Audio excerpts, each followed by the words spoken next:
नमस्कार प्रिय दर्शकों, हाजिर हूं मैं एक बेहद महत्वपूर्ण विषय कोई चर्चा लेकर। लेकिन उससे पूर्व प्रिय दर्शकों, अगर आप ज्योतिष में रुचि रखते हैं, अगर आप मेरा ये चैनल देख रहे हैं तो आप ज्योतिष में रुचि अवश्य रखते हैं। लेकिन अगर आप अभी तक महादशा को नहीं समझ पाए हैं कि महादशा का विवेचन कैसे किया जाए, उन्हें समझे कैसे, तो प्रिय दर्शकों, पूर्व में मैंने बहुत से कार्यक्रम महादशा के ऊपर भी बनाए हुए हैं। आप प्लेलिस्ट पे जाइए और देख डालिए महादशा के बारे में, वहां पे आपको महादशा के नाम से प्लेलिस्ट मिलेगी। अगर आप ये जानना चाहते हैं कि जन्म कुंडली का अध्ययन कैसे करें, तो वो प्लेलिस्ट भी आपको इस चैनल पे मिल जाएगी।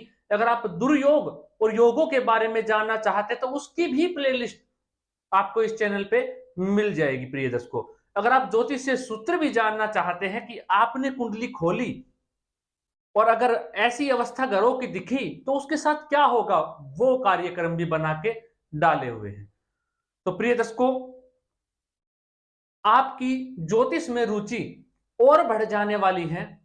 शायद आने वाले समय में वो सारे कार्यक्रम देखने के बाद क्या पता आप भी ज्योतिषी बन जाएं, आप भी जन्म कुंडली अध्ययन करना सीख जाएं।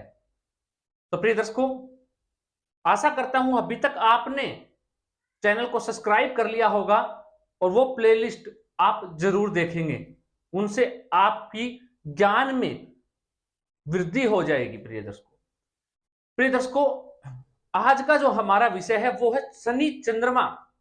कई बार आपने देखा होगा जिसका अच्छा पक्ष है उसका स्या पक्ष भी है, जिसके अंदर अच्छाई है उसके अंदर बुराई भी है। ऐसा कभी नहीं हो सकता कि एक इंसान के अंदर सिर्फ और सिर्फ अच्छाई ही हो और जिसमें बुराई है उसमें अच्छाई भी आपको अवश्य देखने को मिलेगी। प्रिय दर्शकों, यही बात मैं आज आपको समझाने जा रहा हूं। कुछ दुर्योग जो कुंडली के अंदर बड़े श्रेष्ठ माने गए, ये दुर्योग है तो जातक बड़ा परेशान रहता है अपने जीवन में, लेकिन उसके कुछ अच्छी बातें आज मैं आपको बताने जा रहा हूं। यही तो ज्योतिष है। प्रिय दर्शकों, शनि चंद्रमा की युति आप जानते हैं ये विष योग है।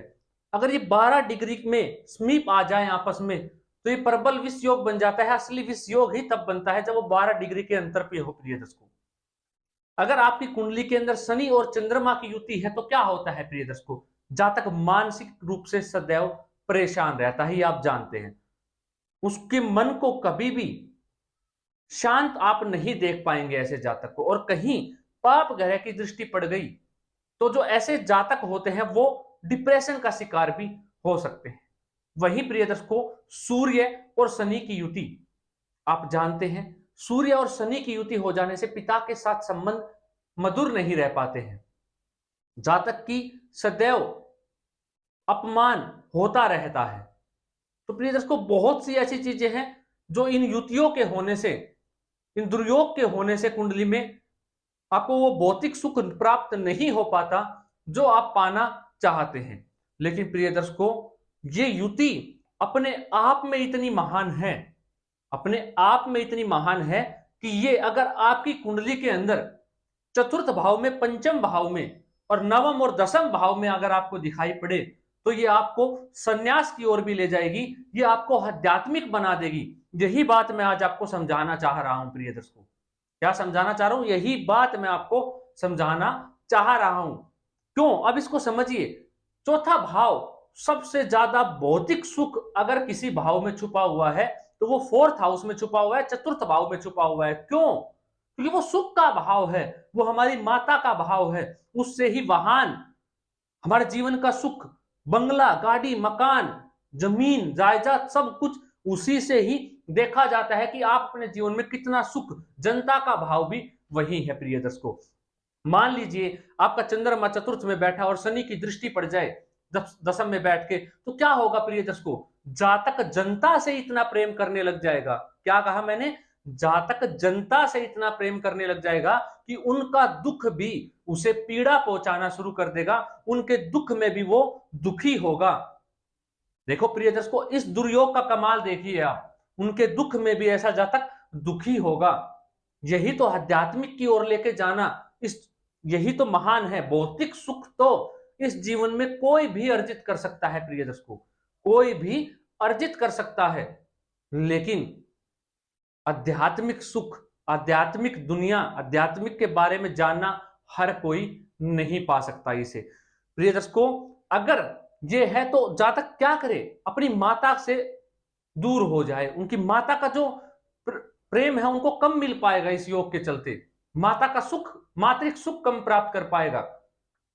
वहीं मानसिक अशांति रहेगा, परेशान रहेगा मन से, जनता से प्रेम कर बैठेगा तो क्या होगा, परिवार से दूर हो जाएगा, परिवार से दूर हो जाएगा। इस विष योग के चलते अगर इन भाव में है, उसके पश्चात प्रिय दर्शकों उस व्यक्ति का या उस जातक या जातिका का उत्थान होना शुरू होता है जीवन में, और वो आगे बढ़ जाता है, सन्यासी बन जाता है, आध्यात्मिक दुनिया की ओर बढ़ चलता है। प्रिय दर्शकों, ये इस दुर्योग का प्रभाव है, इस दुर्योग का प्रभाव है। अगर आप जानेंगे तो सबसे ज्यादा पावरफुल अगर कोई भाव है भौतिक सुखों के लिए तो वो चतुर्थ भाव है। प्रिय दर्शकों, प्रिय दर्शकों, वहीं अगर जन्म कुंडली के अंदर सूर्य और शनि की युति हो जाए, जो ये दुर्योग है जो आप जानते हैं, क्या होता है, जातक के पिता से उसके संबंध सदैव खराब बने रहते हैं, जातक को हड्डियों से संबंधित परेशानी आती है।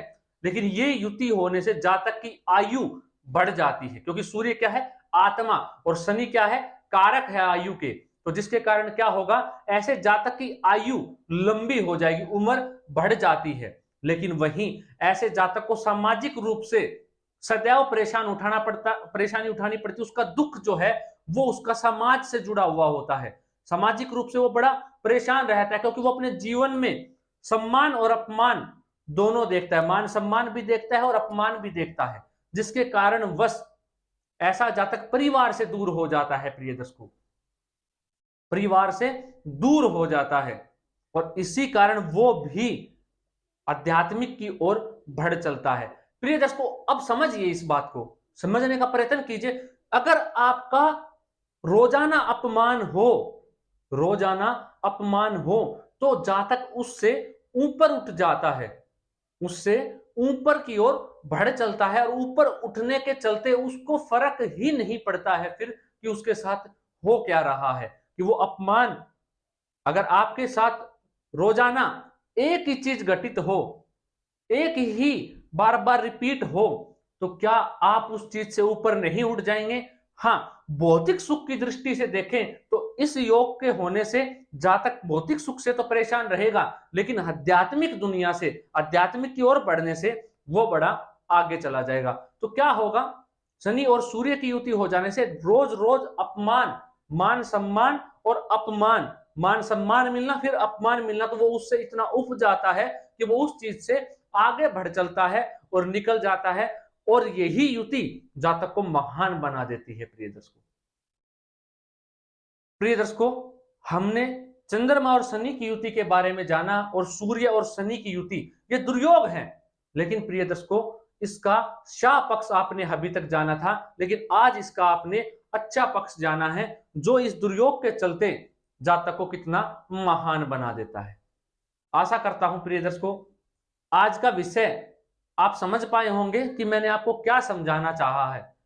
यही ज्योतिष है, इसे ही हमें जानना है, इसे ही हमें समझना है। इस बात का सदैव याद रखिएगा प्रिय दर्शकों, जो योग है उसमें अच्छाई है तो उस योग में आपको बुराई भी, उसका श्याम पक्ष भी जरूर मिलेगा, और जो दुर्योग है उसका श्याम पक्ष है तो उसका अच्छा पक्ष भी आपको जरूर मिलेगा। कम या ज्यादा जरूर हो सकता है, लेकिन होगा जरूर। अगर नहीं है तो ना तो ऐसे कोई योग, ना ऐसा कोई जातक या जातिक है जिसके अंदर अच्छाई और बुराई दोनों ना हो। आशा करता हूं समझ पाए होंगे। अभी के लिए इजाजत दीजिए मुझे, मिलता हूं कोई नया और अद्भुत कार्यक्रम लेकर। नमस्कार।